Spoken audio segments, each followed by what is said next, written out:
जहाँ तक कन्हैया कुमार जी का सवाल है, मैं ऐसा समझता हूँ कि वो बिहार में कांग्रेस के सबसे प्रभावशाली नेताओं में है। कांग्रेस बिहार में आरजेडी की पिछलग्गू पार्टी है। आरजेडी का जो नेतृत्व है वो कन्हैया कुमार जैसे लोगों से इतना घबराता है कि वो सोचता है कि कोई नया आदमी आ जाएगा तो हमारे नेतृत्व को चुनौती हो जाएगी। देखिए, दो अलग अलग मसले हैं। वोटर लिस्ट का जहाँ तक सवाल है, उसके विरोध में बहुत सारे लोग हैं और वो इसलिए हैं क्योंकि अभी 1 साल पहले बिहार में चुनाव हुआ है। पूरे देश के साथ बिहार में भी चुनाव हुआ है। इलेक्शन कमीशन ने ही वोटर लिस्ट बनाया। उसके आधार पर उसी वोटर लिस्ट में जिनका नाम था उन्होंने पार्लियामेंट का इलेक्शन किया है, प्राइम मिनिस्टर का चुनाव हुआ है। अब साल भर में ऐसा क्या हो गया कि उस पूरे वोटर लिस्ट में आपको इंटेंसिव रिवीजन की ज़रूरत है? भाई, हम लोग की तो यही मांग है कि जो 14 अभी 2024 में लोकसभा चुनाव के लिए जो वोटर लिस्ट का इस्तेमाल किया गया है, उसी का इस्तेमाल इस बार भी होना चाहिए। अब उसमें जो संशोधन करना है, कोई 18 वर्ष से ज़्यादा का अगर है, 1 जनवरी 2025 को हो गया तो उसका नाम जोड़ दीजिए। अगर किसी की मृत्यु हो गई है या कोई पलायन कर गया है, छोड़कर चला गया है, उसका नाम काट दीजिए। इसके अलावा और कोई उसमें संशोधन की ज़रूरत समझ में नहीं आती है। और अगर कोई ये कह रहा है कि भाई संशोधन इसलिए होना चाहिए कि कोई बाहर का आदमी आ गया है, घुसपैठिया आ गया है, तो मेरे भाई पिछले 1 साल से बिहार में तो एनडीए की ही सरकार है। तो क्या ये स्वीकार कर रहे हैं कि इनके सरकार के रहते हुए घुसपैठिए बाहर से आकर यहाँ बिहार में रह रहे हैं?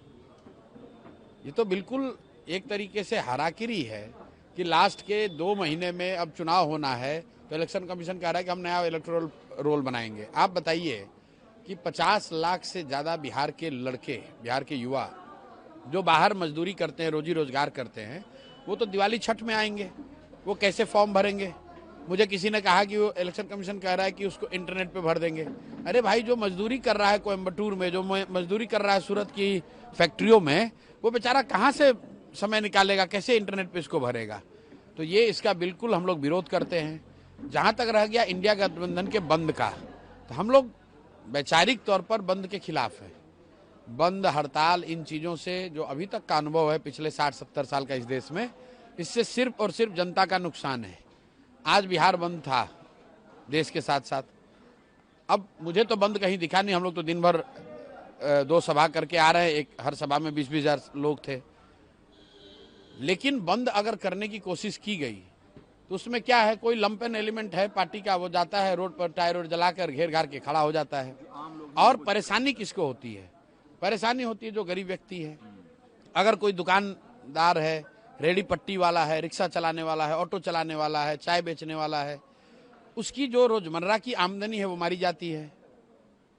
तो भाई, नेता तो पटना में बैठा हुआ है। मेरा ये कहना है कि आपका विरोध है, आप धरना प्रदर्शन ही करना चाहते हैं तो जाके इलेक्शन कमीशन पे धरना प्रदर्शन करो।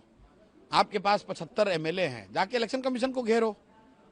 भाई, बिहार के सुदूर एरिया में जाकर आप लोगों का दुकान बंद कराते हैं, उससे क्या इलेक्शन कमीशन पर दबाव बनेगा? राहुल गांधी ने कहा सर कि महाराष्ट्र में जिस तरीके से वोट की चोरी की गई, अब वो बिहार की बारी है, इसलिए हम। देखिए, इस बात पर ऑलरेडी मैंने कहा हुआ है कि राहुल गांधी विपक्ष के नेता हैं और अगर उन्होंने महाराष्ट्र के इलेक्शन के नज़रिए से कुछ तथ्य जनता के बीच में रखा है तो इलेक्शन कमीशन की ये जिम्मेवारी है कि उन तथ्यों का समुचित उत्तर वो दें। जहाँ तक मैंने जो पढ़ा लिखा, देखा, समझा, जो राहुल गांधी ने जो बातें कही हैं और उसके जवाब जो इलेक्शन कमीशन ने दिया है, वो विश्वसनीय बहुत नहीं है, वो बहुत विश्वास नहीं जगाता है।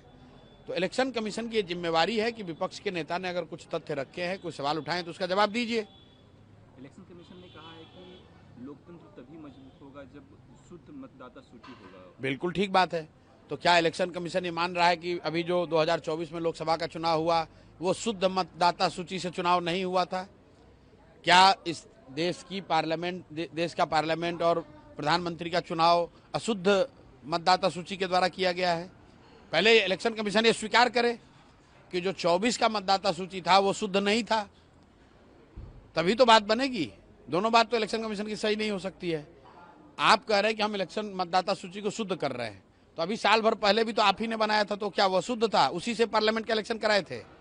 और अगर वो अशुद्धता आ गई इलेक्शन के, लोकसभा इलेक्शन के बाद, तो अशुद्धता क्या है? बाहर से लोग आ गए, रिफ्यूजी आ गए, शरणार्थी आ गए, आतंकवादी आ गए, कौन आ गया? और आया तो क्या यहाँ बिहार सरकार सो रही है? बीजेपी के लोग तो आज पूरे दिन कहते रहे कि ये कांग्रेस आरजेडी और तमाम जो विपक्षी देखिए, सवाल उठा रहे हैं वो घुसपैठियों को वोटों का अधिकार ये दिलवाना चाहिए। बीजेपी वाले जो ऐसे बेवकूफ लोग हैं, अरे भाई अगर घुसपैठिए बिहार में आ गए तो सरकार तुम चला रहे हो, तो घुसपैठियों को क्यों नहीं पकड़ा? तो घुसपैठियों को क्या बीजेपी वाले बिहार में लेकर आए हैं? 50 लाख बिहार के बच्चे जो बाहर मजदूरी कर रहे हैं, क्या वो बिहार के लिए घुसपैठिए हैं? उनको मत का अधिकार होना चाहिए कि नहीं होना चाहिए? अगर कोई आदमी यहाँ से जाकर गुजरात में, महाराष्ट्र में नौकरी मजदूरी कर रहा है और चुनाव के समय में आकर यहाँ वोट करना चाहता है, तो उसको मत का अधिकार होना चाहिए कि नहीं होना चाहिए? बस बात खत्म। इलेक्शन कमीशन ने अपने एक्स के अकाउंट के डीपी में जो है वो आर्टिकल 326 का रूल लगाया है। भाई आर्टिकल 326 क्या है? आर्टिकल 326 मत का अधिकार है कि 18 वर्ष से ज्यादा हर एलिजिबल भारतीय नागरिक को मत देने का फंडामेंटल अधिकार है। आर्टिकल 326 वही है।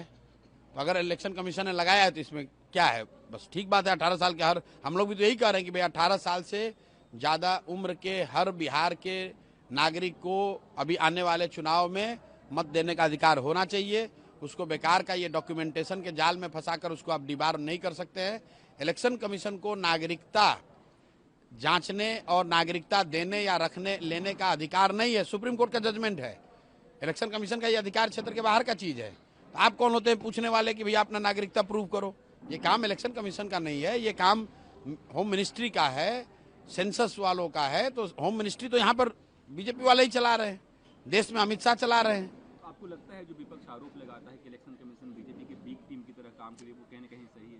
भाई विपक्ष आज बोल रहा है, बंगाल चुनाव के जीतने के बाद मैंने कहा कि अगर इलेक्शन कमीशन पार्शियल न होता तो बंगाल में बीजेपी को 70 सीट भी नहीं आता, 40-50 सीट आता।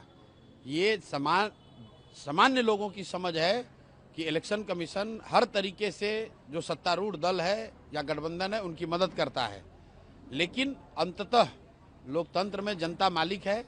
कितना भी आप ऊपर नीचे कर लीजिएगा, अंततः होगा वही जो जनता चाहेगी। एक वीडियो वायरल हो रहा है सर पटना की, जिसमें तेजस्वी यादव, राहुल गांधी एक बैन पे हैं, वो प्रोटेस्ट कर रहे हैं, लेकिन उसी बैन पे पप्पू यादव चढ़ना चाह रहे हैं, कन्हैया कुमार चढ़ना चाह रहे हैं, लेकिन सिक्योरिटी उनको धक्का दे रही है, वो नीचे गिर जा रहे हैं। भाई ये उनका इंटरनल मामला है। जहाँ तक कन्हैया कुमार जी का सवाल है, मैं ऐसा समझता हूँ कि वो बिहार में कांग्रेस के सबसे प्रभावशाली नेताओं में है, वो चाहे कांग्रेस में हो। लेकिन मुझे ये कहने में कोई गुरेज नहीं है कि कांग्रेस में जितने नेता बिहार में हैं उसमें अगर किसी में प्रतिभा है तो कन्हैया कुमार उन चंद नेताओं में है जिसमें प्रतिभा है, कुछ कर सकते हैं। और अगर कांग्रेस उनका इस्तेमाल बिहार में नहीं कर रही है तो ये दिखाता है कि जो बात हम लोग कहते हैं कि कांग्रेस बिहार में आरजेडी की पिछलग्गू पार्टी है, और आरजेडी का जो नेतृत्व है वो कन्हैया कुमार जैसे लोगों से इतना घबराता है कि वो सोचता है कि कोई नया आदमी आ जाएगा तो हमारे नेतृत्व को चुनौती हो जाएगी या हमारे पिछलग्गू बनकर वो हमेशा नहीं रहेगा। इसलिए आरजेडी वाले नहीं चाहेंगे कभी कि कन्हैया कुमार जैसे लीडर कांग्रेस में या उस तरह के और भी जो काबिल लड़के हैं वो कांग्रेस में कभी सक्रिय हों।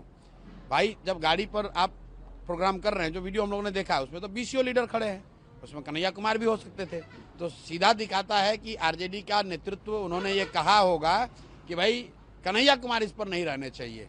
इसीलिए कांग्रेस वाले अपने नेता को, जो सीडब्ल्यूसी में आमंत्रित सदस्य हैं कन्हैया कुमार, यात्रा निकाल रहे थे बिहार। भाई सीडब्ल्यूसी में आमंत्रित सदस्य हैं, सीडब्ल्यूसी के मेंबर को आप नहीं चढ़ने दे रहे हैं। तो ये कांग्रेस की स्थिति को बताता है और इस बात को कहीं ना कहीं प्रमाणित करता है जो हम लोग कहते हैं कि कम से कम बिहार के नज़रिए से कांग्रेस का कोई वजूद नहीं है, कांग्रेस का कोई अस्तित्व नहीं है। ये बिहार में आरजेडी का पिछलग्गू पार्टी है। जो लालू जी या राजद का नेतृत्व तय करता है, कांग्रेस वाले बिहार में वही करते हैं।